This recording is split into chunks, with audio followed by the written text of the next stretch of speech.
നമ്മൾ യാത്ര ചെയ്യാൻ പോണെന്ന് വെച്ചാൽ കൊങ്കൺ റെയിൽവേ പാതയിലൂടെയാണ് യാത്ര ചെയ്യാൻ പോണത്. ഒരുപാട് തുരങ്കങ്ങളുണ്ട്, ഒരുപാട് നല്ല കാഴ്ചകളുണ്ട്. മലനിരകൾക്ക് സൈഡിൽ കൂടെ ആയിട്ടാണ് പോണത്. നല്ല ഭംഗിയുള്ള കാഴ്ചകളാണ്. പിന്നെ സിംഗിൾ ട്രാക്ക് ആണ് അല്ലേ? സിംഗിൾ ട്രാക്ക് ഉണ്ട്, ഡബിളും ഉണ്ട്. സിംഗിൾ ആണ് കൂടുതലുള്ളത്. അപ്പോ നാളെ നമുക്ക് ആ ഒരു കാഴ്ചകളെല്ലാം മൊത്തത്തിൽ കാണാം. ഇതിനു മുമ്പ് ഞാൻ ചെയ്തിട്ടുണ്ട്. വീണ്ടും ഒരു ആഗ്രഹമാണ്. എന്ന് വെച്ചാൽ നല്ല രസമുള്ള ഒരു പരിപാടിയാണ്.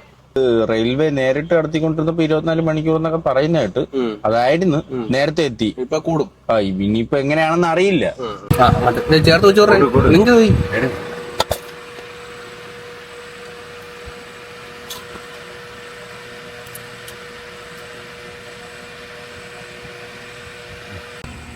ചോറും ചിക്കനും കഴിച്ച് ഇന്നത്തെ വീഡിയോ ഇവിടെ അവസാനിപ്പിച്ചാലോ? ഓക്കെ അല്ലേ? ഇനി എല്ലാവർക്കും നാളെ രാവിലെ കാണാം.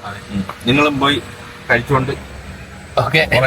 അപ്പോൾ പുതിയ എപ്പിസോഡുമായിട്ട് നാളെ പുതിയ വീഡിയോ വീണ്ടും കാണാം. എല്ലാവർക്കും ഗുഡ് നൈറ്റ്.